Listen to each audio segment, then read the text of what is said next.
Bueno, no sé qué percepción tengan la maestra Lilia y el maestro Alan, pero mi percepción es que el paso del tiempo ha sido muy, muy rápido. Y bueno, pues muchas gracias por acompañarnos. Los dejamos en extraordinarias manos con toda la experiencia y saber del doctor Ernesto Rodríguez Moncada. Así que bueno, pues aprovechen muchísimo esta sesión. Mucho éxito, doctor. Y bueno, aprovecho para comentar que a solicitud del doctor Ernesto, en el grupo de WhatsApp vamos a dejar para ustedes un link de vínculo a Classroom, donde podrán seguramente subir los trabajos que el doctor así indique. Entonces, pues bueno, mucho éxito para todos y muy bonito día.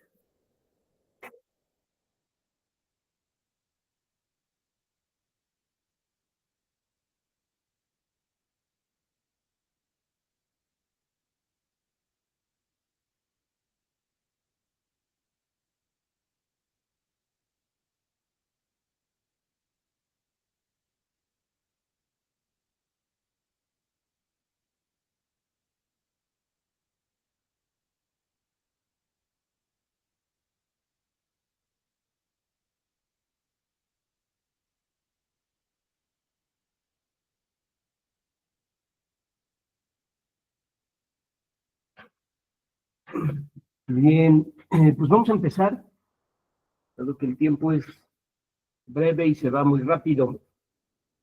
¿Cómo han estado? Espero que bien. Bien, doctor, gracias. ¿Y usted? Bien, bien, bien. Un poquito, con problemas aquí ¿cómo se dicen? De internet, y mi cámara hoy no parece que no va a funcionar, pero aquí estamos.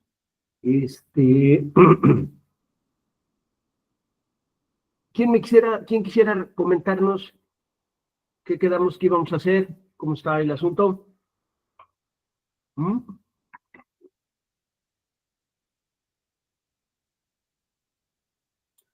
Pues nos dijo que hiciéramos la comparación entre 3 revistas. Era Innovación, Decisión y... Ay, me está faltando una.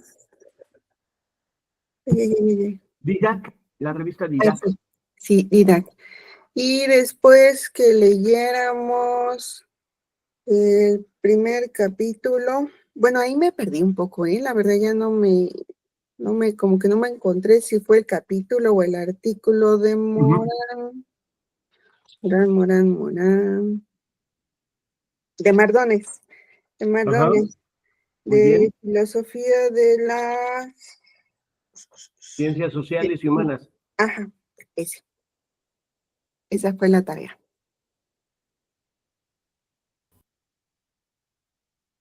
Bien, ¿quién quisiera?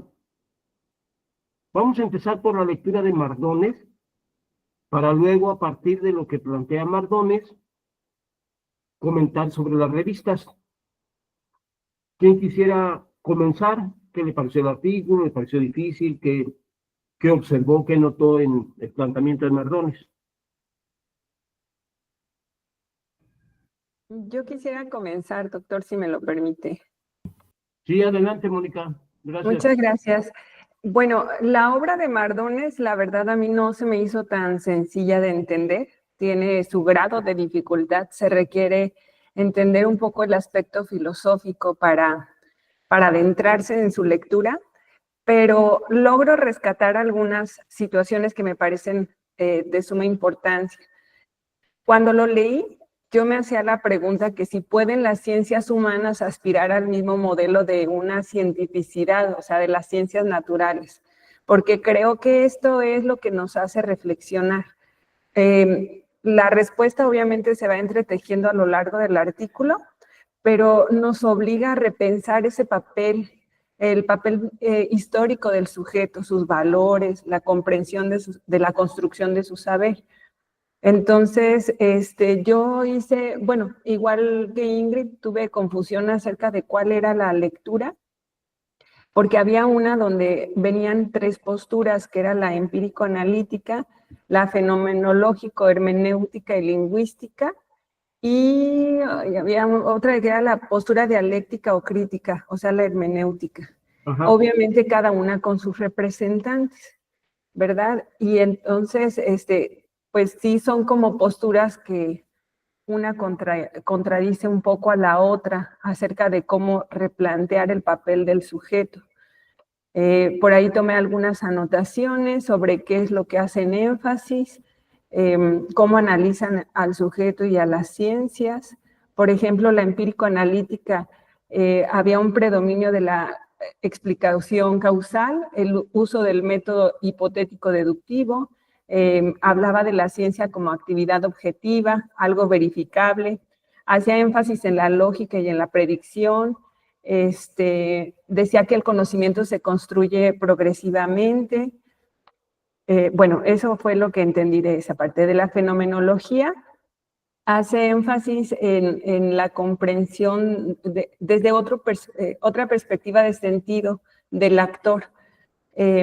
Habla del lenguaje como un medio constructivo del conocimiento, la influencia de la fenomenología y la tradición, la interpretación intencionada y teológica, y la dialéctica, que fue el tercer apartado, hablaba de un conocimiento articulado con intereses humanos, de una crítica ideológica al positivismo y de una lucha por la emancipación. Creo que esas fueron como ideas importantes que rescaté.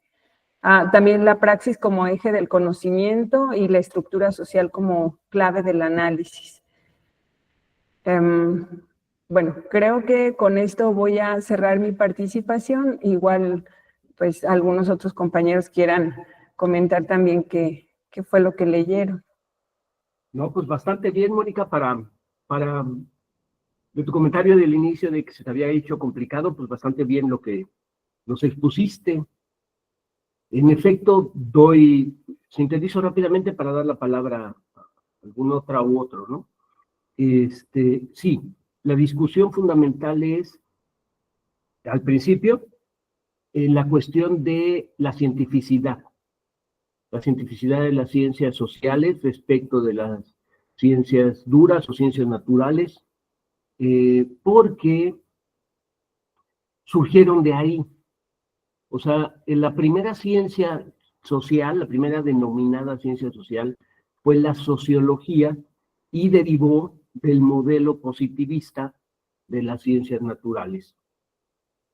Entonces siguió el mismo patrón, el mismo esquema de investigación, hasta que pues, varios teóricos, epistemólogos, empezaron a cuestionar por qué varios de los aspectos de las ciencias naturales pues, no podían llevarse a cabo, ¿no?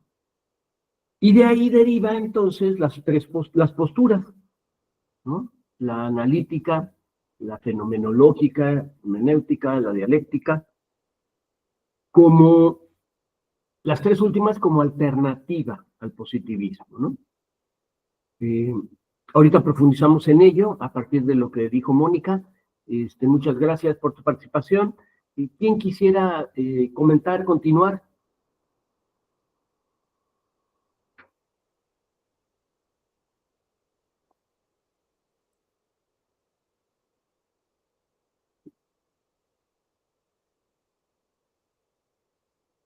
O están desayunando. Adelante, ay, aquí, nombre, Carla Gabriela. Adelante, Carla Gabriela. Hola, buenos días. Buenos días. Bueno, aquí escribí un pequeño texto.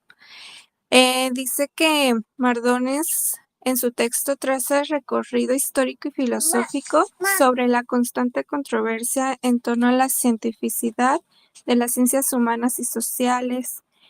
Desde su origen, estas disciplinas como la sociología, la historia, la antropología y la psicología han enfrentado cuestionamientos sobre su validez científica debido a que sus objetos de estudio, que es el ser humano, la cultura y la sociedad, no pueden ser reducidos ni trazados con la misma metodología que las ciencias naturales.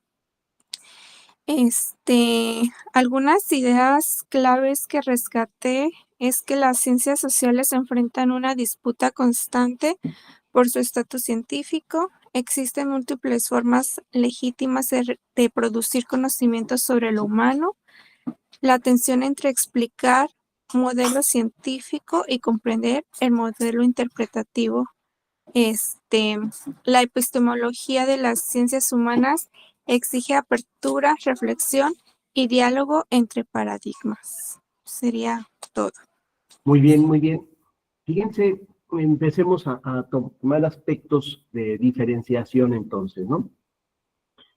La primera es que el positivismo fundó el modelo analítico deductivo.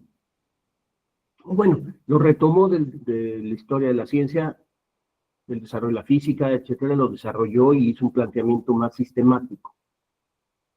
Fue Augusto Comte quien fundó el positivismo, pero una premisa inicial de él es la cuestión del método.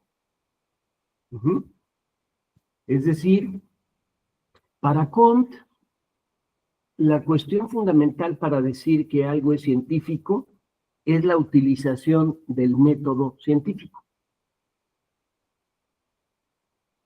Pero, y aquí algo importante, Comte no planteó que el método científico se podía utilizar en todo. Planteó que para hacer ciencia se requería un método. Ajá. Entonces, cuando la sociología surge y luego las demás llamadas ciencias humanas y sociales empiezan a surgir y desarrollarse, pues dicen, y bueno, si queremos hacer ciencias tenemos que usar el método. Pero no pensaron en variedad de métodos, sino pensaron en usar el mismo método. Y a partir de ahí es que intentaron sustentar su cientificidad, usando lo que llamamos, lo que nos enseñaron desde la secundaria y la preparatoria, el método científico. No sé si recuerden que hubo un libro muy famoso que se llamaba así, El método científico, escrito por Mario Bunge. Pero el autor que hayan seguido en la secundaria o preparatoria sobre metodología científica se basaba en la misma idea. Hay un método que es el que seguimos incluso cuando hicimos tesis de licenciatura o de maestría, ¿no? Hay que escoger un tema, plantear un problema, después elaborar un marco teórico, una metodología, realizar encuestas, entrevistas, etcétera, obtener resultados y luego conclusiones. A grosso modo es ese. Mónica, ¿quieres comentar algo? Sí, bueno, me gustaría añadir ahorita en base a lo que se está reflexionando. Yo creo que las ciencias humanas y sociales, al hablar de ellas, lo que está en juego no nada más es un método.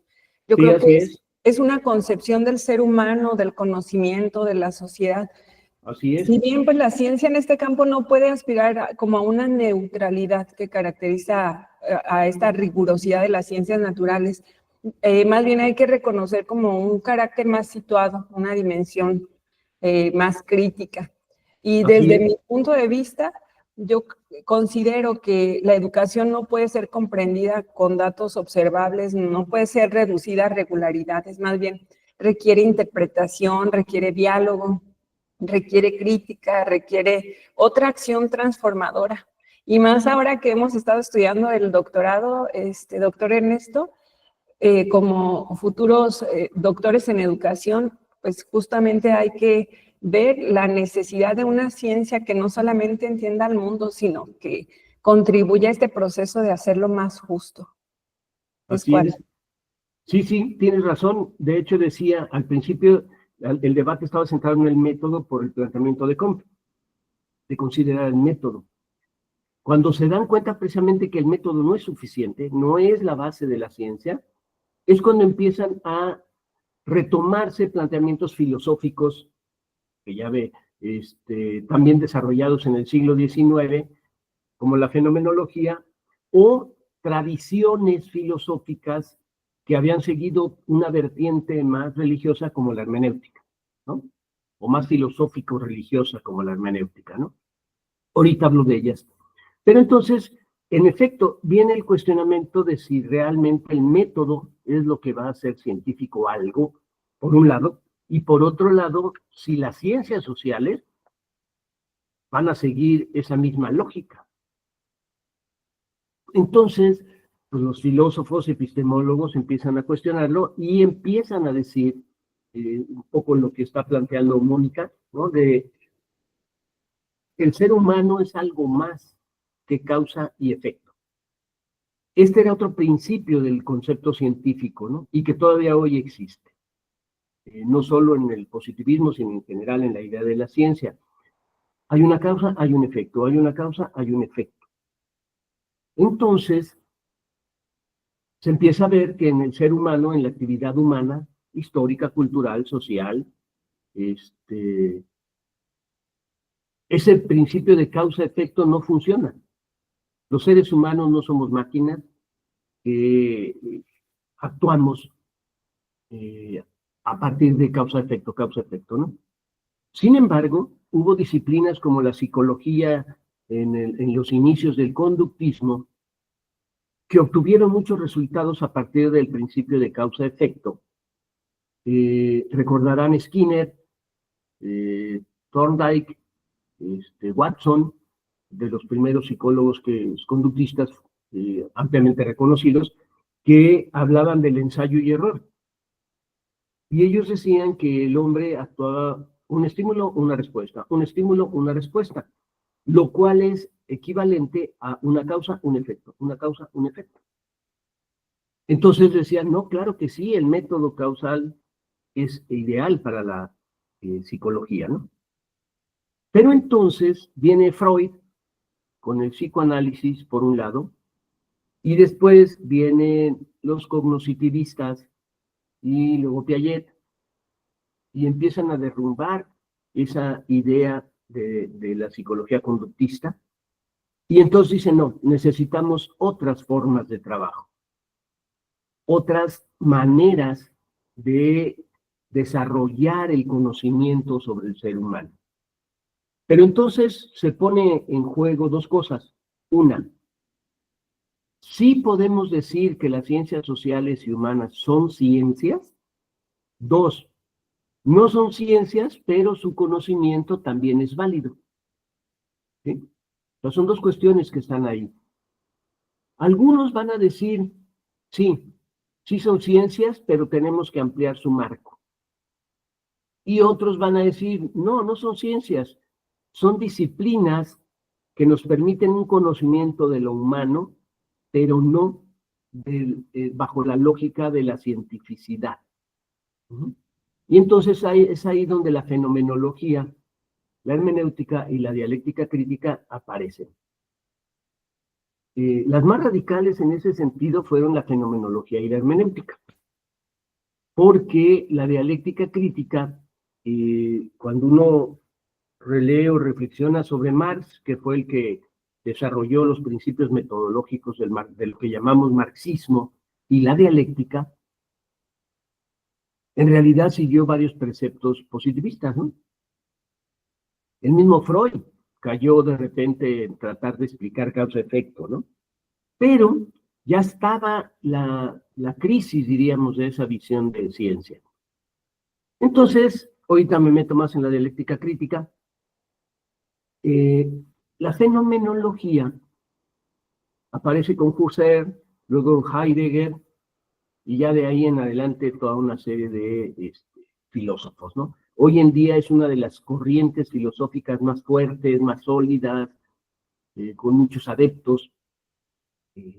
Pero la fenomenología, primero, rompe la idea de método científico. Segundo, basa su idea no en la relación causa-efecto, explicación, sino en la idea de la comprensión del actuar humano. Este concepto de comprensión es muy importante, porque si ustedes escriben un artículo o un ensayo,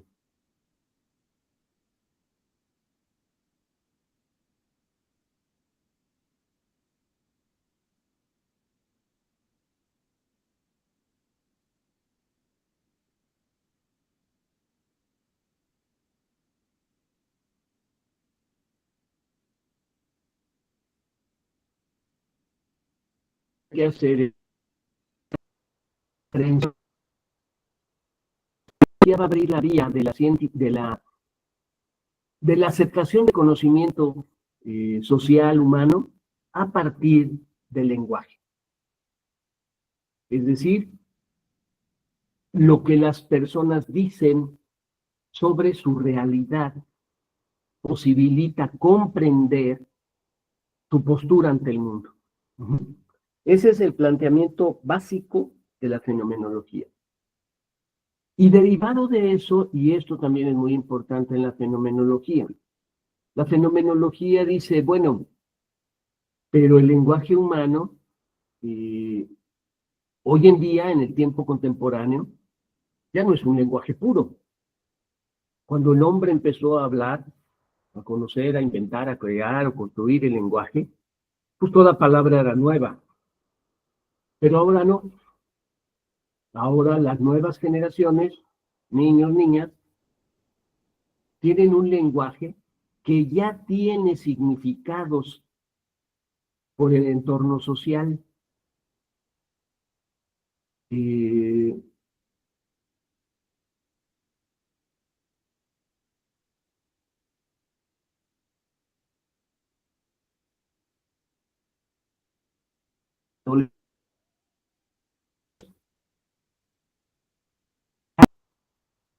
Y esto, diría Bachelard, se vuelve un obstáculo epistemológico. Porque los conceptos científicos, los conceptos filosóficos, no son conceptos del habla cotidiana, son conceptos construidos con una finalidad. En el caso de la fenomenología es una finalidad comprensiva. Entonces, la fenomenología plantea lo del lenguaje. En el siglo XIX, principios del XX, otro filósofo que va a ampliar esta idea del lenguaje y su importancia va a ser Wittgenstein, que va a analizar toda la problemática del lenguaje. Y él dice una frase que se hizo muy famosa, se convirtió ya en un aforismo, diríamos. Él decía, los límites de mi lenguaje son los límites de mi mundo. Es decir, mientras más amplio es mi lenguaje, más amplia es mi concepción, mi visión del mundo. Entonces, fíjense la importancia de esta frase, ¿eh? Porque si quiero conocer al hombre, al ser humano, ¿de qué lenguaje dispongo para conocerlo? ¿Cuáles son esos límites del lenguaje? Entonces, la fenomenología, ahorita me quedo ahí con la fenomenología. La hermenéutica, por su parte, no va a plantear, más bien, para la hermenéutica, lo fundamental no es ya la comprensión, sino la interpretación. Ya no solo basta lo que las personas dicen de sí mismas. Es importante la interpretación que hace el investigador de lo que dicen las personas. Y la hermenéutica, como decía, viene de una tradición teológica, religiosa, filosófica, mística incluso, ¿no? El primer hermeneuta, de acuerdo a algunas tradiciones, es Hermes Trismegisto, el dios mensajero. Recordarán, si no, busquen por ahí en Google el mito de Hermes. Es muy bonita la historia de Hermes. Se supone que fue real, que fue un personaje real, aunque algunos consideran que fue un dios, en fin, como todos los mitos, está cargado de muchos sentidos, ¿no? Pero Hermes era el denominado mensajero de los dioses. Con Hermes sucede algo así como con Quetzalcóatl. Fue hombre y fue Dios, ¿no? Algo similar en ese sentido, ¿no? Pero entonces Hermes, como mensajero de los dioses, pues lo que hacía era escuchar el mensaje de los dioses, interpretarlo y dárselo a los hombres. Uno de las vías por las que esto se hacía era en el oráculo de Delfos, ¿no? Y una historia del oráculo de Delfos que fue muy famosa por Edipo, es que le pregunta al oráculo y le dice la adivinanza clásica de cuál es aquel ser que en la infancia camina en 4 pies o 4 sostenes, 4 miembros, en la edad adulta en 2 y en la edad ya mayor en 3, ¿no? Ya después de muchas reflexiones, dice el hombre, ¿no? Porque de niño gatea, son 4 miembros los que requiere, de adulto camina, pero de viejo requiere un bastón, y entonces ya son 3 los apoyos, ¿no? Entonces, desde esa idea mitológica de hay que interpretar lo que te está diciendo, lo que te están diciendo los dioses, la hermenéutica sigue esa tradición. Entonces, a lo largo de toda la Edad Media, la hermenéutica era estudiada por los teólogos, los sacerdotes, los monjes, para interpretar las Sagradas Escrituras. ¿Qué quiso decir realmente Dios? Una vía de la hermenéutica derivó en lo que conocemos como la Cábala, que sería una hermenéutica judía, diríamos, ¿no? Pero que también en China, en el norte de Europa, en la India, se desarrolló toda una teoría y toda una visión cabalística del mundo, ¿no? Pero tenía la misma idea de la interpretación a partir de toda la información de las palabras de los dioses, ¿no? Sea la palabra que se haya expresado oralmente, sea que la palabra haya sido escrita, ¿no? Entonces la hermenéutica va por ahí, pero para el siglo XIX, Dilthey va a plantear toda una nueva visión sobre ello y va a desarrollar las bases de lo que Dilthey va a llamar las ciencias del espíritu. Fíjense el cambio de denominación. No es las ciencias humanas, las ciencias sociales, sino las ciencias del espíritu. Porque para Dilthey, lo que hace al ser humano como tal, es que tiene un espíritu. Y ese espíritu habla, ¿no? Entonces, se van a establecer las bases ya más modernas, diríamos, de la hermenéutica. Y luego ya va a venir 2 de los principales hermeneutas del mundo contemporáneo, que son Georges Gadamer, alemán, y Paul Ricoeur, un francés, ¿no? Son los 2 grandes hermeneutas del siglo XX y, bueno, hasta la fecha, ¿no? Sí, su obra fue una obra muy vasta, una obra muy profunda y una obra que permitió, decía, no solo comprender, sino interpretar al ser humano. Entonces, la hermenéutica se empieza a fortalecer y ahí lo que Mardones nos dice en el artículo, y siguiendo lo que hoy han planteado tanto Carla como Mónica, es, bueno, la ciencia se encuentra en este debate. Pero aunque eso es del siglo XIX, el debate continúa hasta hoy en día. Hasta hoy en día, siglo XXI, seguimos entrampados en la discusión de si los que estudiamos sobre la humanidad somos científicos o no. Y como bien dice Mónica, la acción de la educación es un fenómeno humano bastante complejo. Y entonces aprovecho el concepto complejo porque cuando vienen los grandes avances científicos de lo que después se va a considerar las ciencias de la complejidad o el pensamiento complejo de Morán o las teorías holísticas, en fin, la misma ciencia cuestiona las bases de la ciencia, ¿sí? El principio de incertidumbre de Heisenberg, de que no podemos saber dónde se encuentra una partícula en el momento en que la observamos, va a romper toda la idea de causa-efecto, causa-efecto, causa-efecto. Dejo ahí ahorita algún otro comentario, alguna pregunta que surja hasta ahorita, o del artículo de Mardones.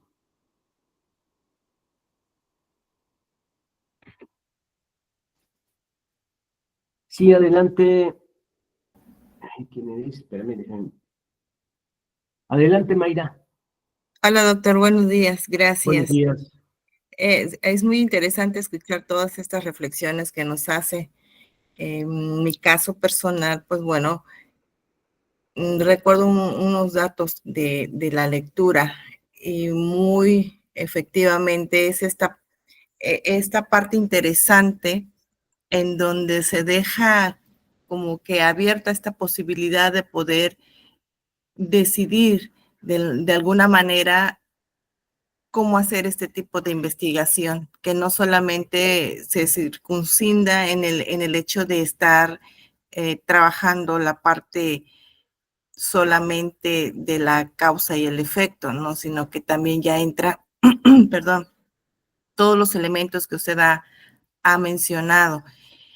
Sin embargo, creo que hay una profunda valoración entre esta parte del diálogo, el escuchar y el reconocer otras experiencias que son muy diversas en la cuestión social o la cuestión humana, y que de alguna manera ha provocado reconocer un poco lo que es esta parte de la importancia de la cultura, de la identidad, y por qué no hablar también de esta parte ética o subjetiva, ¿no? De lo que se puede observar.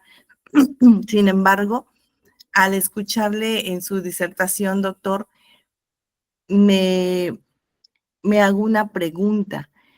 ¿Qué tanto el investigador puede, de alguna forma, tener como válida una interpretación a través de la hermenéutica? Porque si bien es cierto, cuando yo empiezo a hacer una investigación, pues es muy normal el hecho de que como investigador pueda retomar ciertos elementos para hacer mi investigación. Por ejemplo, tengo que considerar hacer una inmersión dentro del campo donde voy a hacer la investigación. Tengo que recuperar información, pero esa información que yo la tengo que recuperar va en el hecho de que tengo que registrar, tengo que comentar. Hablaba usted de esta parte dialógica. Entonces, cuando yo recupero, registro y estoy en esta parte del diálogo con el otro, que aplicándolo al Plan 2022 Escuelas Normales, lo menciona como un diálogo de saberes, y me lleva este diálogo de saberes al hecho de trabajar los modos nativos de la investigación. Entonces, cuando yo hago este ejercicio en recuperar todo lo que ya observé, simplemente estoy como observador, pero en el momento en que estoy registrando, en mi mente está así, doctor, es como hacer una tabla donde está el hecho, de ese hecho tengo que pasar a la parte del análisis, de la reflexión, y finalmente hago una interpretación. Entendiendo esto como el hecho de que en el análisis voy a descomponer y observar los sucesos, pero en la reflexión me va a llevar a esa profundización para poderme cuestionar, y finalmente voy a llegar a la interpretación y le voy a dar un significado, y es cuando usted hablaba del sentido y significado.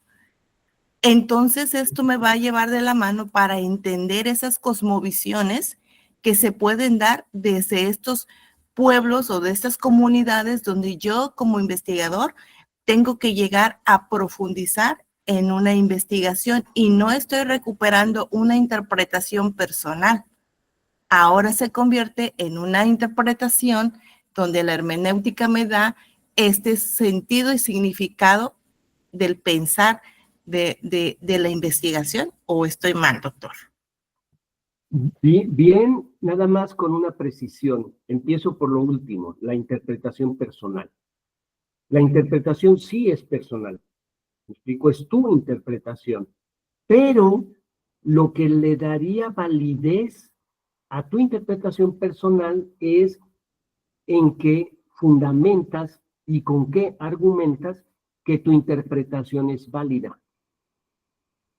¿Me explico? Es decir, ¿por qué yo soy capaz de interpretar esto de lo que me dicen las otras personas? Porque tengo elementos desde mi concepción, mis teorías, mis ideas, mi lenguaje, porque tengo elementos para decir que es así y no de otra manera. Entonces la interpretación personal pasa a ser una interpretación válida en el campo de la investigación. ¿Sí? Quien trabajó fuertemente esto, aparte de Gadamer, fue también, ahorita recordaba, Umberto Eco. Umberto Eco tiene un libro que se llama Interpretación y Sobreinterpretación. Y Umberto Eco decía que es cierto que todo el mundo puede interpretar las cosas, porque todos tenemos capacidad de interpretar, pero no toda interpretación es correcta, porque podemos interpretar a partir de prejuicios, a partir de miedos, a partir de información falsa. Por ejemplo, hoy en día, ustedes deben tener mucho cuidado cuando bajan información de la internet, porque hay mucha información falsa, hay mucha información no válida. Pero bueno, yo puedo decir es que lo bajé de tal página, ¿no? Les comento una anécdota. El otro día no, hace meses, fui a la Feria Internacional del Libro en Guadalajara, y en un stand un joven empezó a pedir un libro que no existe. Recordarán que por Walt Disney conocimos el libro de la selva. Rudyard Kipling le llamó en su origen, o el título original es El libro de las tierras vírgenes. Pero después Walt Disney sacó otras versiones de la película, ¿no? Este muchacho estaba pidiendo un libro que no existe porque quería la segunda parte del libro de las tierras vírgenes. Entonces yo le dije, la muchacha del stand también le dijo, pues ese libro no existe, no lo conozco, ¿no? Y el muchacho ya había ido a varios puestos que le habían dicho que no existía, y él dice, pero es que sí existe. Y entonces yo le pregunté, ¿dónde viste ese libro o de dónde obtuviste la información de que ese libro existe? Porque yo tampoco sé que ese libro exista. O sea, he leído a Kipling, pero no, ese libro nunca lo ha escrito, que yo sepa. Y me dijo, lo bajé de la internet. Y yo le dije, debes tener mucho cuidado con la internet porque manejan información falsa. Pues el muchacho se enojó, me dijo que yo no sabía lo que decía y siguió buscando el libro. ¿Me explico? Hasta ese punto hemos llegado de que hay tanta información en la internet que no es válida, pero que la gente interpreta y a partir de eso llega a interpretaciones falsas. Entonces, sintetizo, la interpretación siempre es personal, pero lo que le da validez es a partir de qué información yo armo mi interpretación. ¿Sí? Es un primer punto. Segundo, para la hermenéutica, tanto lo escrito como lo hablado se constituyen en textos. ¿Sí? Un libro, un discurso, una conferencia, son textos.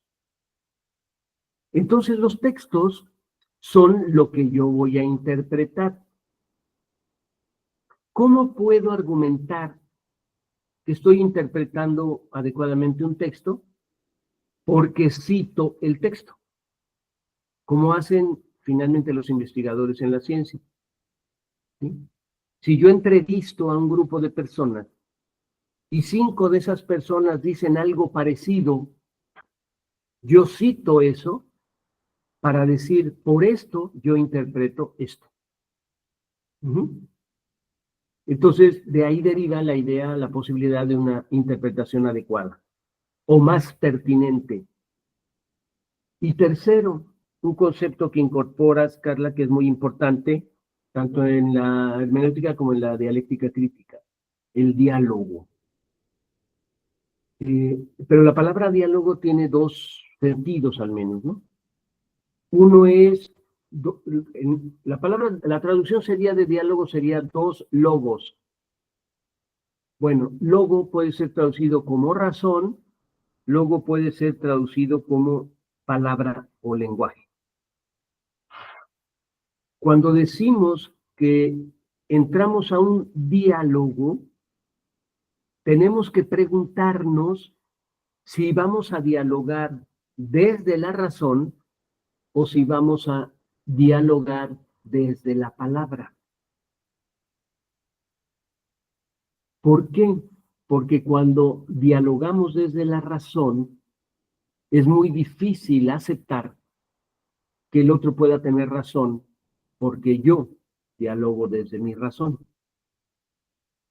Gadamer planteó en ese sentido la siguiente frase: cuando dialogo con otro, debo partir del principio de que yo puedo estar equivocado.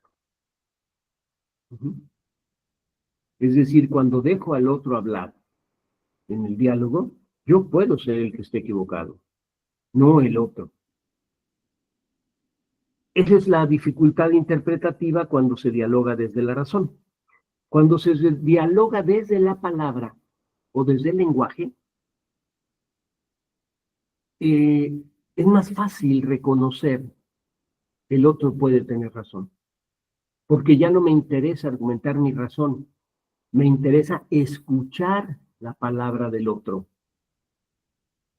Y no la juzgo ni la valoro, simplemente la escucho. En la sociedad actual es muy difícil porque hemos llegado a un punto en que cargamos demasiado las palabras de sentido. Entonces ustedes saben que hoy en día hay muchas cosas que no se pueden decir, muchas palabras que ya está prohibido decirlas, chistes que ya no se pueden decir, comentarios, etcétera, pero que olvidamos que el lenguaje describe. Por ejemplo, cuando alguien dice, es que las mujeres no saben manejar, está intentando describir algo por alguna razón. Él ha interpretado eso. Porque las mujeres que conoce han chocado más, porque las mujeres que conoce no pueden estacionarse fácilmente, etcétera, por las razones que sean, ¿no? Está interpretando a partir de una serie de hechos. Pero da una descripción, dice, ellas no saben manejar. Pero si yo digo, a ver, no estás describiendo, estás juzgando a las mujeres, le doy otro sentido a lo que él dice, interpreto de otra manera. Entonces rechazo la idea de que las mujeres no sepan manejar. ¿Me explico? Entonces caemos ya en una serie de interpretaciones y de discusiones bizarras o bizantinas, ¿no? Que si saben, ¿no? Que somos mejores, ¿no? Que los hombres no sé qué, nos chocan más, en fin. Y ya empezamos en discusiones que no tienen ningún sentido, ¿no? Si se fijan, esa simple frase del manejar o no, saber o no manejar, la usamos para muchas cosas en la vida social. Que si cocinar, que si lavar, que si son más inteligentes, que si hablan mejor, que si... Y entonces ya no logramos interpretar bien lo que es ser hombre y lo que es ser mujer en la sociedad actual. Porque todo está cargado de valoraciones. Y en lugar de intentar primero describir para luego interpretar, lo que hacemos es primero juzgar o valorar y ya la interpretación se pierde. ¿Sí me explico? En los diálogos esto es muy común. Por eso la gente difícilmente puede dialogar. Perdón. Sobre todo sobre temas, ya ven que dicen, de política, de religión y de fútbol, ¿no? Porque lo que está en medio es la pasión. Maturana decía que el punto en donde el diálogo nunca puede ser diálogo es el punto en el que la ideología hace acto de presencia. Porque entonces la ideología es valorativa. Entonces, en lugar de interpretar adecuadamente algo, pongo en juego valores y juzgo lo que me dicen, pero ya no lo interpreto. Porque en principio lo estoy juzgando, estoy diciendo esto no es cierto, esto no vale, esto es falso, ¿no? Entonces, por eso las discusiones entre machismo, feminismo, mujeres, hombres y todas las discusiones de género, sea de un lado o del otro, o de los múltiples géneros, caen en ese, ¿cómo diría yo?, en esa discusión dialógica sin sentido, que nunca nos va a llevar a nada, ni va a solucionar nada, porque se ancla precisamente en interpretaciones equivocadas de la realidad, ¿no? Entonces, lo que la hermenéutica diría es cuidado con eso, porque volviendo a la idea del lenguaje, si voy a interpretar textos, el texto es lenguaje. Y aquí hay un punto de convergencia entre fenomenología y hermenéutica. Hermeneutas como Paul Ricoeur retoman mucho de la fenomenología. Hay incluso ya una corriente llamada fenomenología hermenéutica o hermenéutica fenomenológica, ¿sí? Porque tienen puntos de convergencia. Entonces, termino con esto de lo que planteas, Carla, que interpretar evidentemente requiere tener elementos para esa interpretación. ¿Desde dónde interpreto? ¿Cuáles son mis bases teóricas, mis bases conceptuales? Debo de reconocer si yo tengo prejuicios, si tengo miedos, etc.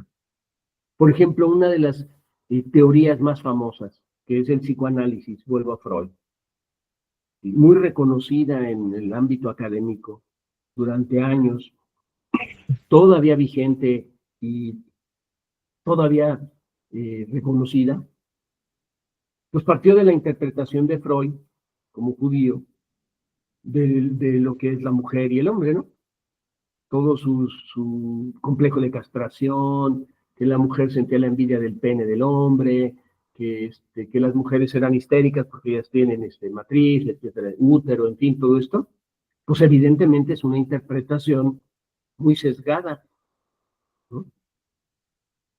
Esa parte de su teoría puede ser cuestionada, pero muchos otros elementos del psicoanálisis, pues claro que son válidos e interesantes, ¿no?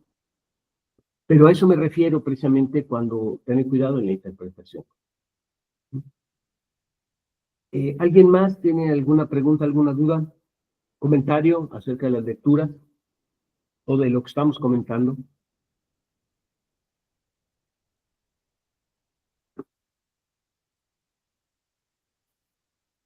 Sí, adelante,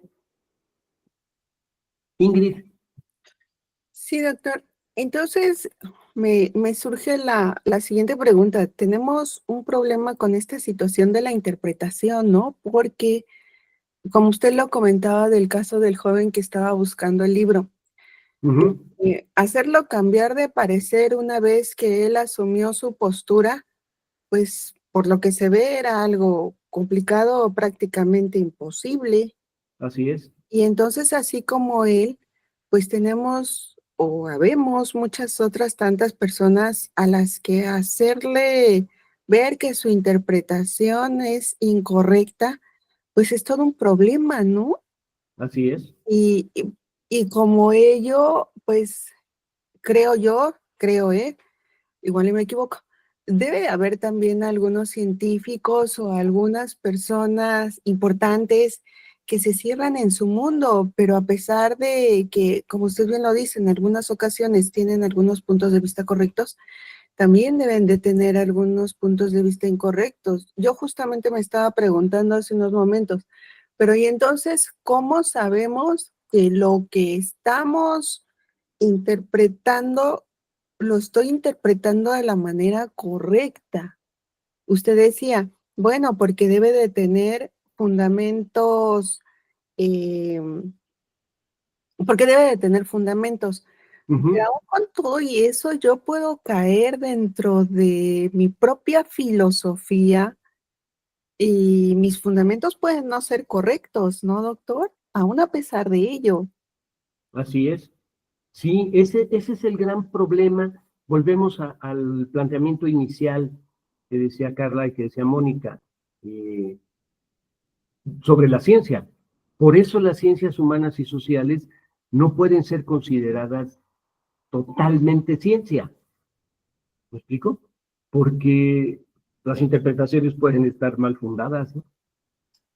De hecho, una interpretación muy común, generalizada hoy en día, que ha causado mucho mal desde mi perspectiva, es la interpretación sobre los derechos humanos. Si ustedes recuerdan, ustedes como maestros ven con los alumnos, o con mamás, papás, etcétera, todo mundo habla de derechos. Todo mundo dice, es que yo tengo derecho a esto, yo tengo derecho a aquello, y nadie dice, yo tengo responsabilidades, yo tengo obligaciones. Nadie. Todo el mundo tiene derechos.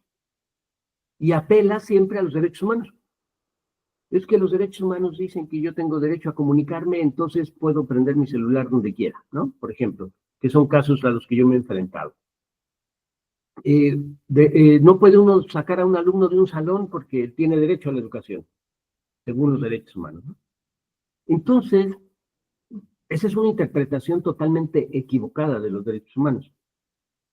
¿Cómo puedo yo saber que mi interpretación es más correcta o es correcta en relación a esa interpretación? Pues porque voy a los fundamentos de los derechos humanos, leo sobre la historia de los derechos humanos, veo cuál fue su filosofía y puedo decir, no, yo tengo razón en mi interpretación, porque el otro no conoce eso. ¿Me explico? Habla desde el sentido común. Ahí encuentro un fundamento, ¿no? Entonces, por ejemplo, los derechos humanos son una aspiración, no algo objetivo, no es algo que exista por sí mismo, ¿sí? Y dos, los derechos humanos derivan, por ejemplo, del derecho natural, pero también existe en el mundo el derecho positivo. Y el derecho positivo se funda no en la misma base que el derecho natural. Para el derecho positivo, los seres humanos no nacen con derechos, sino tienen que ganarse sus derechos. Ahí tenemos dos interpretaciones del derecho. Las dos son válidas porque las dos tienen fundamentos. ¿Qué decide al final? Que cada persona acepta o asume una postura. Pero sucede exactamente igual en la ciencia, ¿sí? En la física cuántica hay quienes están de acuerdo con la teoría de cuerdas, hay quienes están de acuerdo con la teoría de la materia oscura, hay quienes están de acuerdo con las teorías clásicas de la física, ¿no? Del espacio. Hay por lo menos 3, 4 interpretaciones. Entonces, simplemente, fíjense a dónde llegamos, al punto. Tú, como investigador, asumes una postura. La cuestión es si tienes la capacidad de argumentar a favor de tu postura, ¿sí? Y aquí es donde vienen las teorías, las filosofías, la epistemología. A partir de que yo digo lo que afirmo, ¿me explico? Y eso ya es lo que le va a dar la validez final al planteamiento.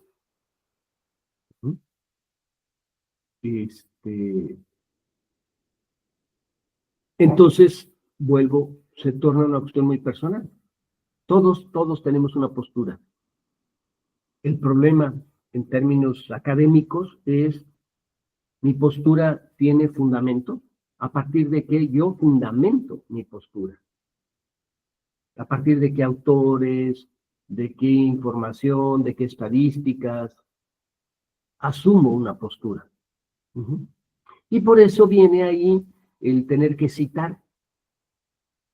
En toda interpretación hermenéutica fenomenológica o comprensión fenomenológica, yo tengo que citar. Citar las palabras del otro, citar un libro, citar estadísticas, citar información válida que permita decir, pues interprete bien. Por eso les decía que Humberto Eco comentaba que no todas las interpretaciones son válidas, ¿no? Pero cada interpretación se apoya en una serie de fundamentos, en una serie de argumentos, en datos. para decir, aquí está mi apoyo. Y ahí ya pues se puede uno debatir con quien sea entre posturas. ¿Me explico? ¿Alguna pregunta, comentario?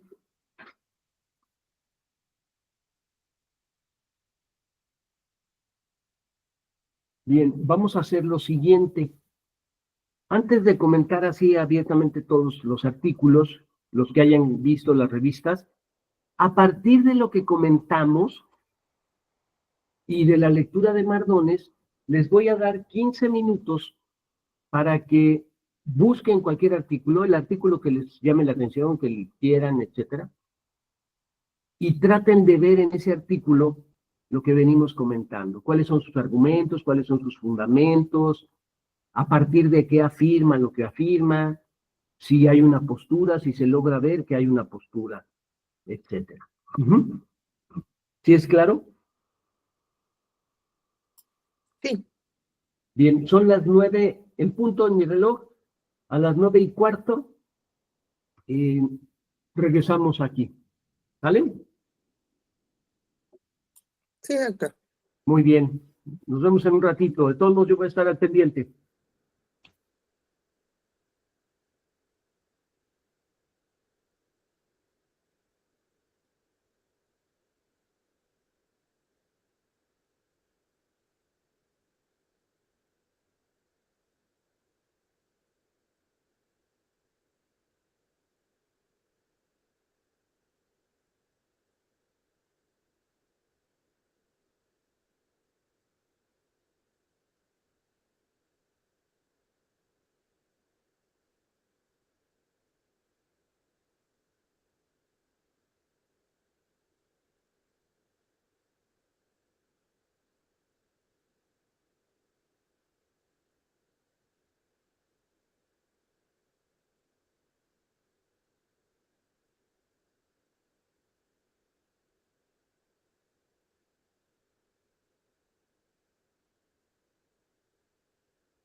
Bien, ya andamos por aquí.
Ya llegaron por ahí.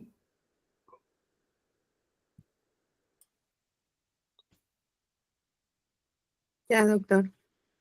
Muy bien. ¿Quién quisiera iniciar?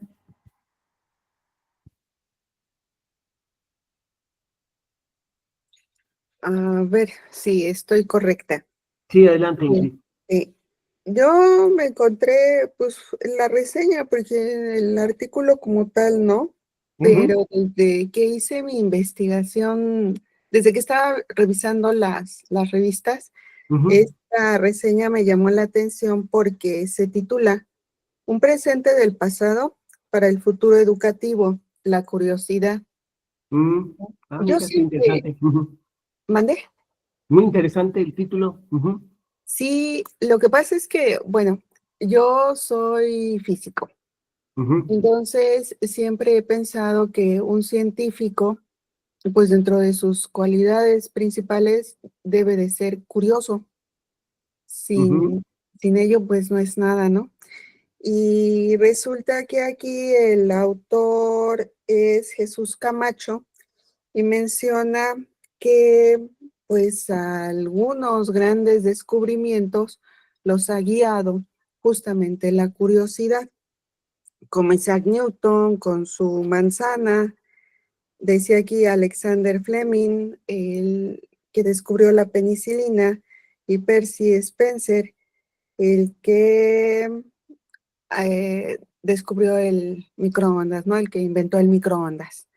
Entonces, pues pienso que pues el autor sí tiene una postura específica que la apoya, porque precisamente él dice, nuevamente regresamos al asunto de las tecnologías o de la era digital que estamos viviendo, y que sí, que está muy bien, ¿no? Que nosotros tengamos acceso al conocimiento de una manera muy rápida, muy fácil, muy ágil, pero que de alguna manera sí se está como entorpeciendo la curiosidad que debiera de tener el ser humano para, pues, como para poder progresar, como para pues, seguir siendo lo que es, ¿no? Una persona que piensa, una persona que decide. Y pues básicamente es eso. Muy bien, Ingrid. Sí, está interesante, fíjate, porque fijémonos cómo el concepto curiosidad deriva en querer argumentar a favor de su importancia en el campo educativo. Sí, Porque finalmente, o sea, pareciera en principio un concepto no científico, no interesante, no relevante, ¿no? Lo mismo que el concepto asombro, ¿no? Pudiera no parecerlo, pero en ese sentido, qué bueno, el artículo, la reseña que escogiste me parece interesante, ¿no? Pensar la curiosidad y cómo para el desarrollo científico se requiere, y por tanto, nuestra educación, ¿qué está haciendo por fomentar la curiosidad, ¿no? Ajá, exactamente. ¿Qué hacemos por hacer que la gente pregunte? Hay un filósofo mexicano, Óscar de la Borbolla se llama, que tiene un libro que se llama El arte de dudar. Él parte no de la curiosidad, él parte del hecho de decir, dudemos de lo que nos dicen. Y a partir de esa duda, conozcamos realmente las cosas. O interpretemos de mejor manera las cosas, ¿no? Sí, sí, sí. Muy bien, Ingrid, gracias. A usted, ¿Alguien doctor. más?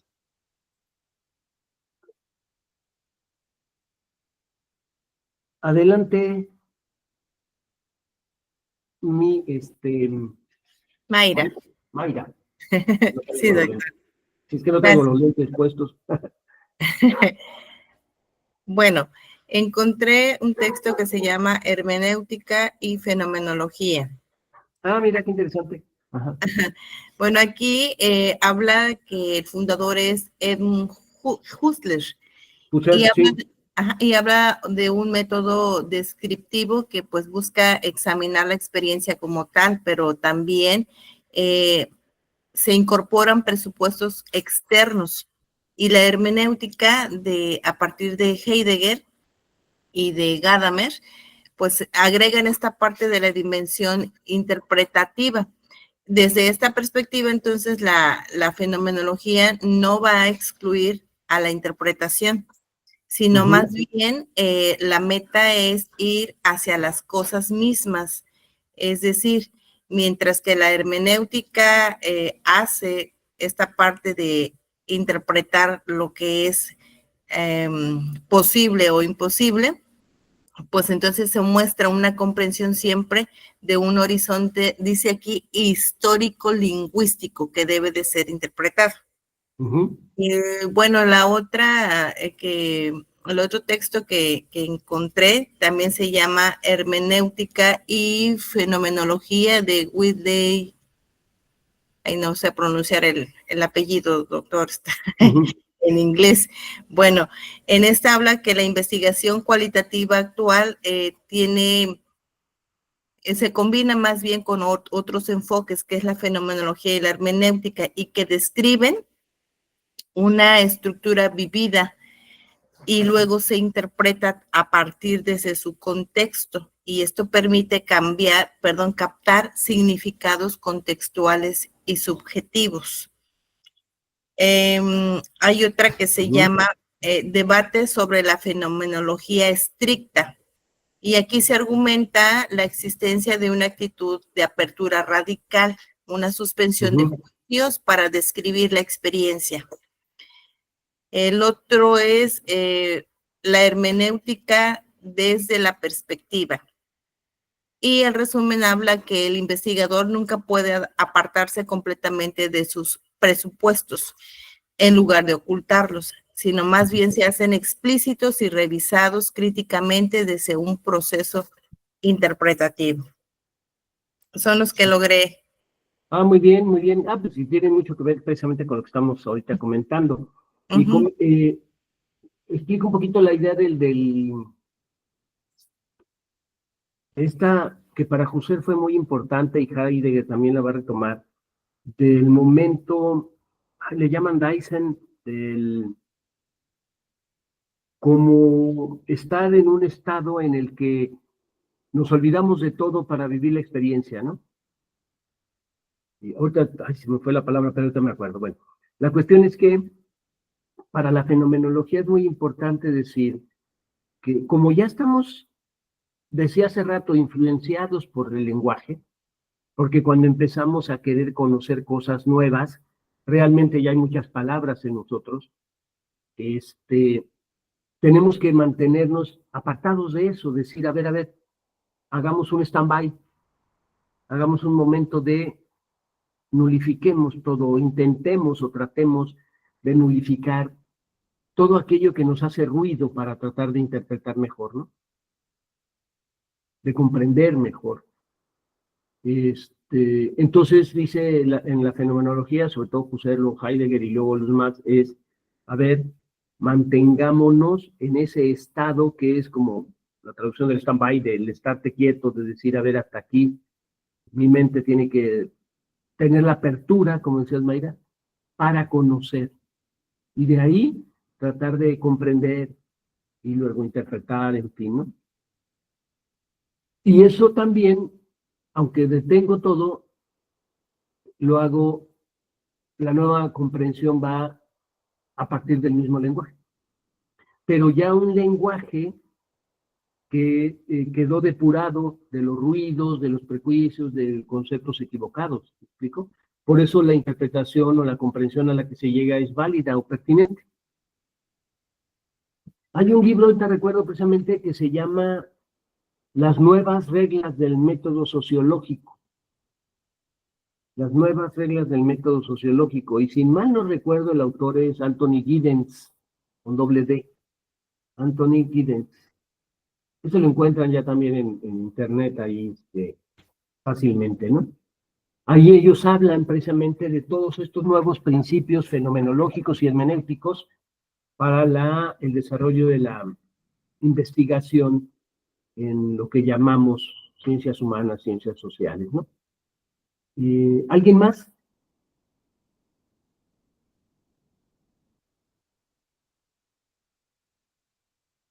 Doctor, Sí, adelante.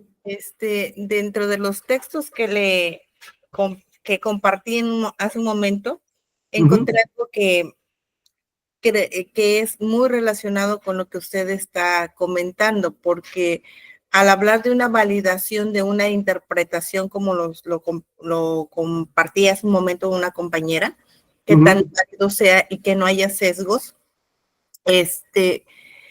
encuentro también una información que habla de Gadamer, donde señala que la verdad surge a través del diálogo, pero que esta interpretación es capaz de sostenerse frente a otras, enriquecida o se puede corregir en la interacción con ellas.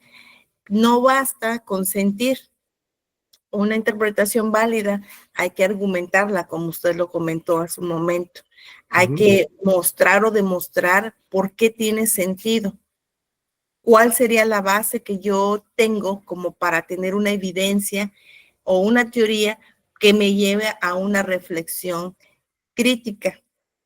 Entonces, aquí entra este proceso que se llama reflexividad, que es la parte que trata de eliminar estos prejuicios, pero si no estamos conscientes de ellos, pero también es interesante ver cómo estos influyen en lo que yo estoy investigando. Por eso hace un momento, cuando hacía mi participación, le comentaba que el ejercicio de hacer esta investigación es como cuando hacemos nuestros diarios de campo, que nos vamos a investigar y vamos registrando en una tabla, y esa parte del hecho o suceso lo tengo que escribir tal cual es, y esto me da la oportunidad más tarde de hacer otra columna donde yo tenga este tiempo para analizar cada suceso, y ese análisis me lleva a una reflexión, y entonces,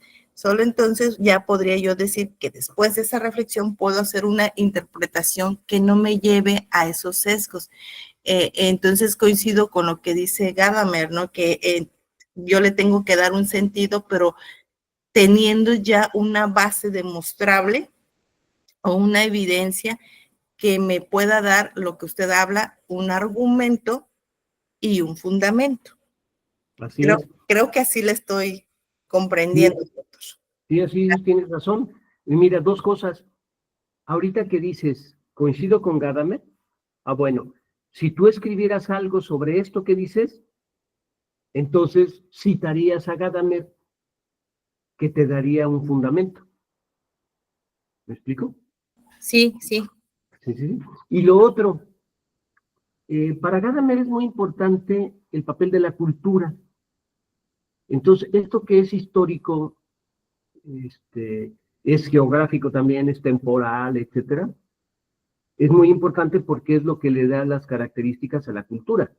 O sea, toda cultura es histórica, es geográfica, o sea, se da en un lugar determinado, ¿no? Es social. tiene tradiciones, y eso nos da muchos elementos para interpretar, porque mientras más conocemos una cultura, más podemos interpretar por qué la gente vive como vive, por qué le gusta hacer lo que hace.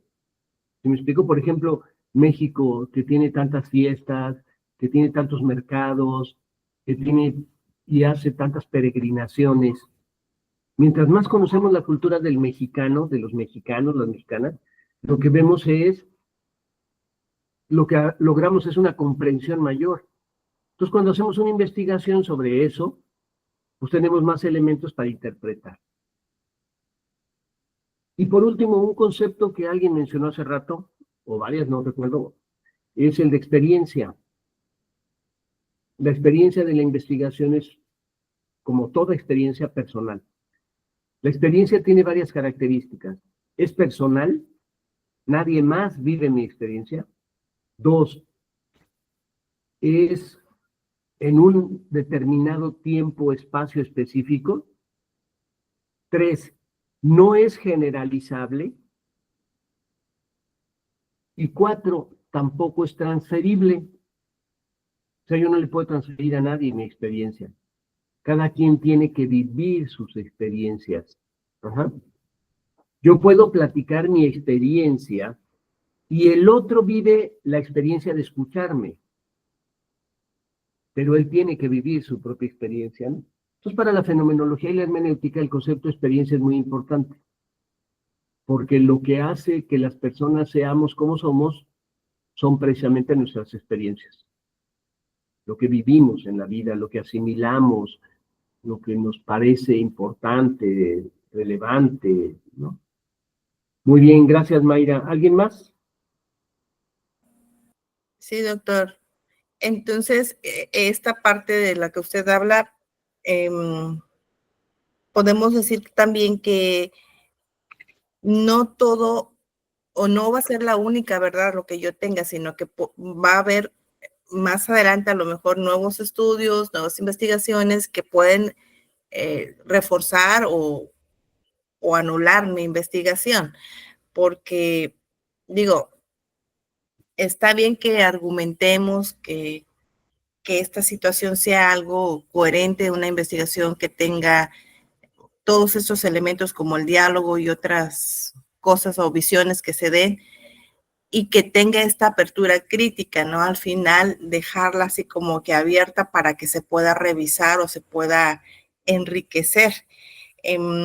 Encontré un ejemplo también, doctor, que habla de que, se lo voy a leer, dice, imagina que varias personas interpretan una obra de arte.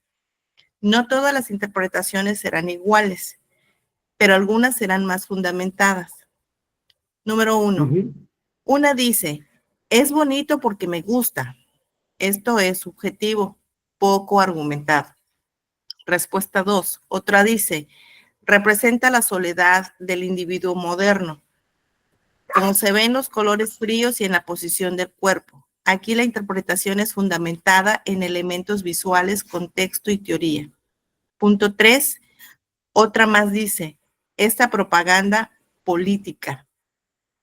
Esto es sin evidencia, débil si no se justifica con datos históricos. Exactamente lo que usted ha estado comentando, doctor, que es tendríamos que pensar, como lo dijo hace rato, si estamos en el diálogo de la razón o el diálogo de la palabra, algo así dijo, ¿no, doctor? Sí, así es. Entonces tendríamos que retomar esta parte también y valorar desde esa interpretación si está argumentada o fundamentada.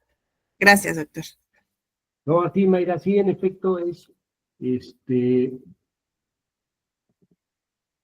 fíjense cómo cuando nos molestamos con alguien, un hermano, la pareja, la mamá, el papá, es una molestia emocional, diríamos un malestar del corazón. Pero queremos resolver el problema desde la razón. Pues no lo resolvemos. Porque una cosa es lo que la razón dice y otra lo que el corazón siente. Para la hermenéutica habría que considerar, y para la fenomenología habría que considerar la integralidad, la razón, el corazón, la víscera, el espíritu, porque eso hace a la totalidad humana. Y la ciencia generalmente lo que hace es parcializar al ser humano, ¿no? Solo ve un aspecto. Por eso los médicos, cuando dicen, pues vamos a curar el riñón, pero pues igual y lo que toma le va a afectar el estómago, ¿no? Están viendo una parte, no están viendo la integralidad. A diferencia de la medicina homeopática, la acupuntura u otras formas de cura que tratan de ver al ser humano más integralmente, ¿no? Bien, ¿alguien más quiere comentar? Aprovecho dos comerciales. Uno, acaban de publicar un artículo mío en la revista Ixmatl, de la revista Popular Autónoma de Veracruz. Es una universidad también virtual y tiene su revista digital, apenas el segundo número. Y escribí un artículo que habla de la educación como una actividad artística. Para mí la educación es un arte. Y entonces argumento por qué para mí la educación es un arte. Si pueden encontrarla, pues la podría leer, es un artículo corto, pero me interesa en el sentido precisamente de cómo voy construyendo algunos argumentos y fundamentos de por qué yo concibo la educación como un arte. Y es una postura muy diferente a las que generalmente vemos sobre la educación, ¿no? Pensar la educación como un arte supone una mirada estética y que los profesores nos miremos como artistas de la vida de los otros. Entonces ese comercial está ahí. Ahorita Jesús me dijo que iba a abrir un espacio en Classroom para nosotros. Espero que sí, que al ratito podamos entrar y poderles subir ahí el artículo. Si no, búsquenlo así, Universidad Popular Autónoma de Veracruz, revista Ixmatl, y ahí solo hay dos números, entonces no me acuerdo si en el primero o en el segundo apareció mi artículo, ¿no? Se llama La educación como un arte. Pero también por mi nombre igual y la encuentran. Bueno, es un comercial. El otro comercial es que tengo un programa, a lo mejor algunos lo han visto, siempre mando el cartel de Educarte, en donde estoy hablando constantemente de la formación. La formación del programa se llama Lenguajes Poéticos para la Formación. En esta idea de la educación como un arte, cada programa habla de la poesía, la literatura, las novelas, los aforismos, todo lo que en un momento dado implica el universo de la cultura para la formación. ¿Por qué lo menciono? Porque Gadamer, uno de los principales hermeneutas, va a desarrollar también el concepto de formación derivado de Hegel y de la filosofía alemana, pero le va a dar un sesgo muy interesante. Y así se llama el apartado en su libro Verdad y Método. Es un subapartado que se llama la formación. Entonces les aconsejo si les interesa leerlo. Y el otro autor que sigue el concepto de formación y de experiencia es Jorge La Rosa. Jorge La Rosa es un pedagogo contemporáneo de Barcelona, que para mí es uno de los mejores pedagogos que hay en el mundo hoy en día. Y tiene pocos libros, pero este libro de la literatura como formación es una maravilla de libro, me parece, editado por el Fondo de Cultura Económica, pero pueden buscar en internet el concepto de experiencia en La Rosa y van a encontrar varias conferencias, varios videos, ¿no? O videoconferencias de él, y es muy interesante lo que él plantea, ¿no? Porque además su interpretación de la lectura como formación es hermenéutica. La postura de La Rosa es hermenéutica. Es la aplicación de la hermenéutica a la educación y a la formación. Entonces sirve como buen ejemplo. Es un libro muy grande, pero está muy bonito, escrito de una manera muy agradable, una prosa muy ágil, muy sencilla pero profunda, y aborda muchos autores, ¿no? Nietzsche, Zambrano, Land y muchos otros, ¿no? Entonces vale la pena. Ese libro además está muy económico, lo publicó el Fondo de Cultura Económica y ha de estar costando ahorita como 250 pesos, yo creo. Si pueden comprarlo, te lo recomiendo mucho. Bueno, ¿alguien más? Ya para ir cerrando, estamos entrando a la etapa final.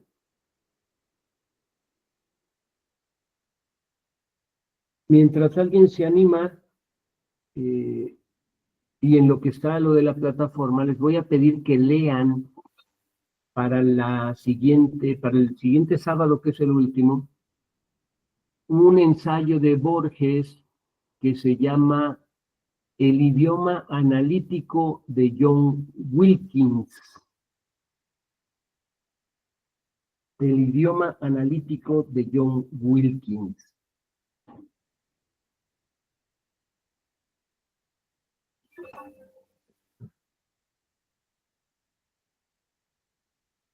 Y quiero que lean ese ensayo, El idioma analítico de John Wilkins. Si lo ponen así, lo encuentran en Google directamente. Quiero que lo lean todo el ensayo, pero sobre todo, lean y relean la última parte del ensayo, la última página, diría, del ensayo, donde Borges habla de Chesterton, y cita a Chesterton. Es una cita muy interesante sobre el lenguaje. Eso nos va a ayudar mucho.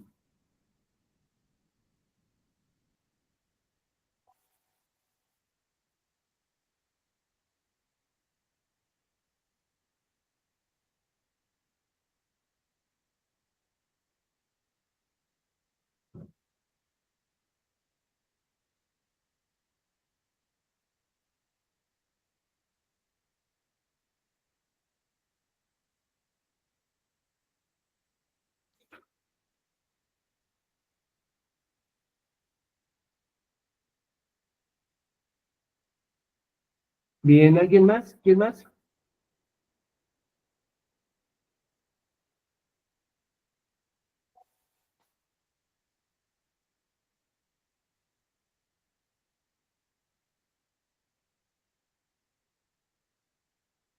¿Quién más comenta?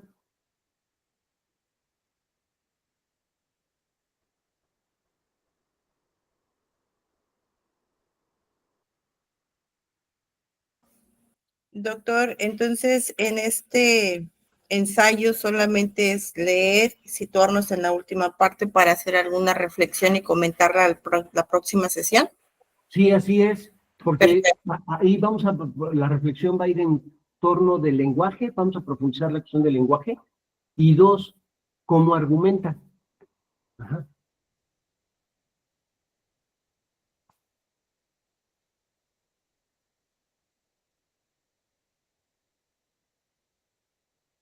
Gracias, doctor. Sí, de nada, Mayra. Entonces, ¿quién más nos comenta su reflexión sobre las revistas y lo que hicimos? También mientras, por favor, pongan su nombre en el chat, su nombre completo, nada más el nombre completo para la lista de hoy, la asistencia de hoy.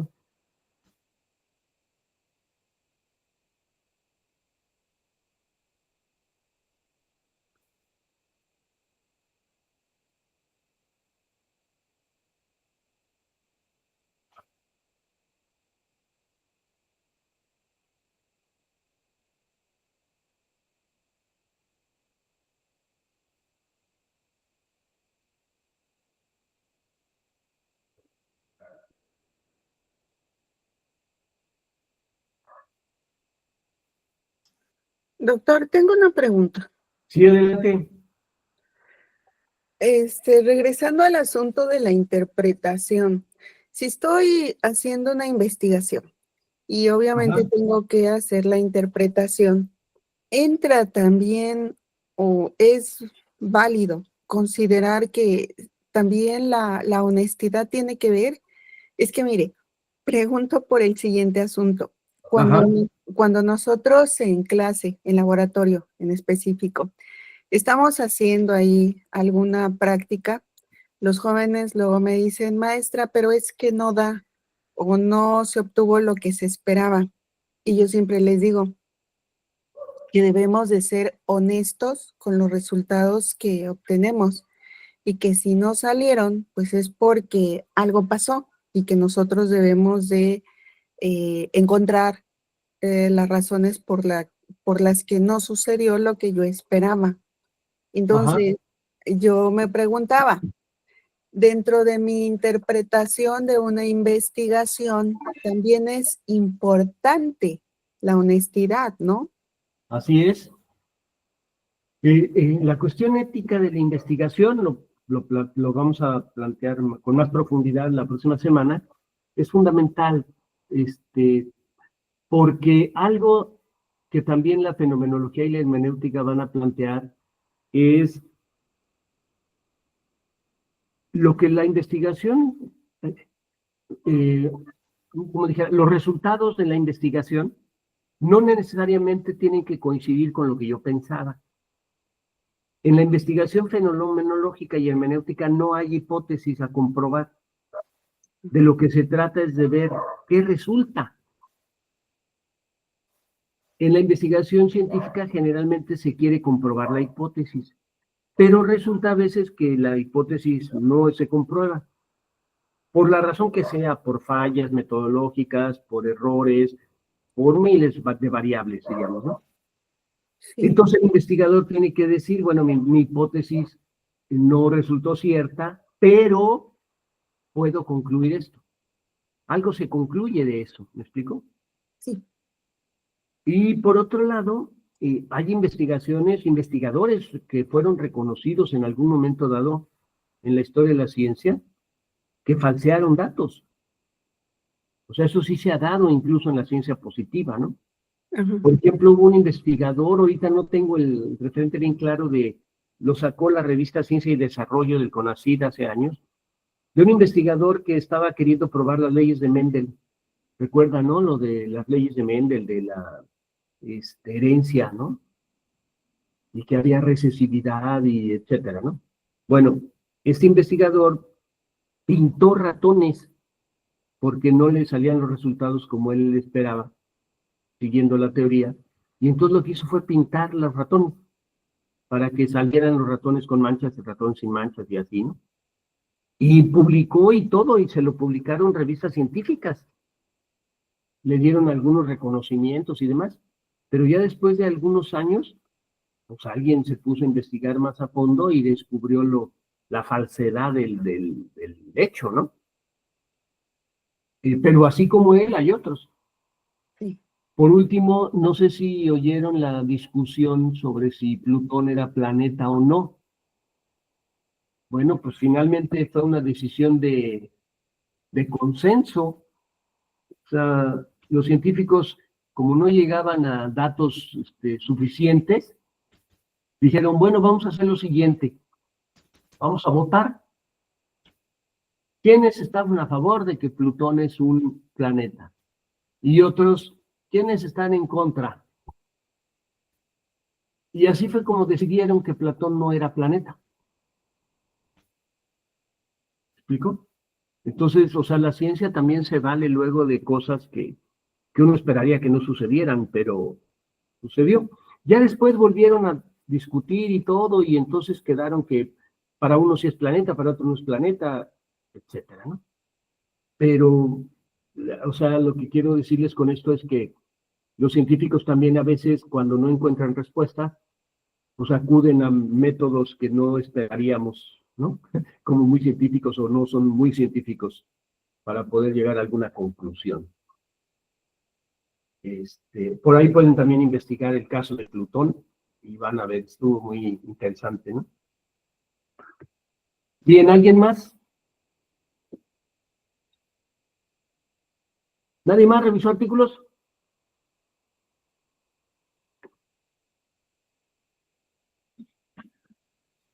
Aquí espero, aquí espero.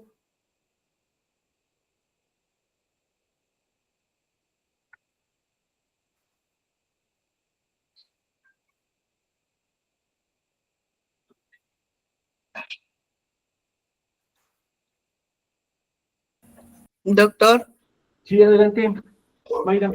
bueno, ahorita sigo buscando artículos y estoy encontrando uno que habla de hermenéutica y ciencias sociales de Alejandro Pisanti. Ujú. Y aquí solamente habla de una discusión de retos del método interpretativo en la investigación social. Ajá. Otra que es de Miguel Ángel Quintana Paz, en su libro Filosofía de las Ciencias Humanas y Sociales, Ajá. donde se exponen las tensiones entre explicación y comprensión, con capítulos dedicados a la hermenéutica y a la fenomenología. Está otro autor que se llama José María Mardonés, en el libro de Filosofías de las Ciencias Humanas y Sociales, Ajá. hace una revisión crítica de las distintas posturas filosóficas entre esas disciplinas. En el capítulo de Fileso es muy útil.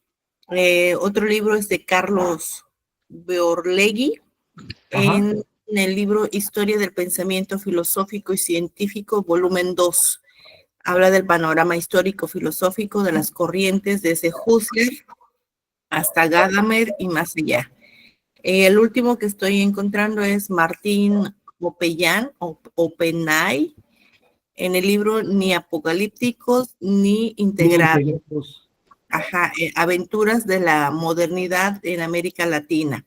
Explora cómo las teorías interpretativas se traducen en análisis cultural y social. Muy interesantes los temas. Ah, mira, qué bien, qué bien. Sí, es que el campo de la fenomenología hermenéutica, bueno, a mí me gusta mucho. El tipo de investigación que hago es hermenéutica, fundamentalmente, ¿no? Y aprovecho otro comercial. Ahora estoy participando en una investigación sobre estética de la paz en la India y México. Vamos a tener un congreso en noviembre, les hago llegar luego no sé si Jesús ya les hizo llegar el cartel o le voy a recordar porque se lo envíen, por si quisieran participar o asistir. Va a ser virtual y presencial. Bueno, van a poder oír las conferencias virtualmente porque el evento realmente es presencial. Pero es muy interesante porque, fíjense, la investigación tiene su fundamento teórico conceptual en un filósofo de la India del siglo XI. Estamos tratando de encontrar que el planteamiento filosófico de este autor sobre la estética, el arte, puede ser aplicable a la educación en el siglo XXI. Ya después les mandaré lo que he escrito sobre eso, porque esa es otra manera, por ejemplo, en la investigación relativamente histórica o de aplicación histórica contemporánea, cómo las teorías de hace siglos pueden ser válidas para reflexionar y analizar el mundo contemporáneo, ¿no? Ya luego les comentaré más a detalle de eso. Si nadie más tiene comentarios, entonces,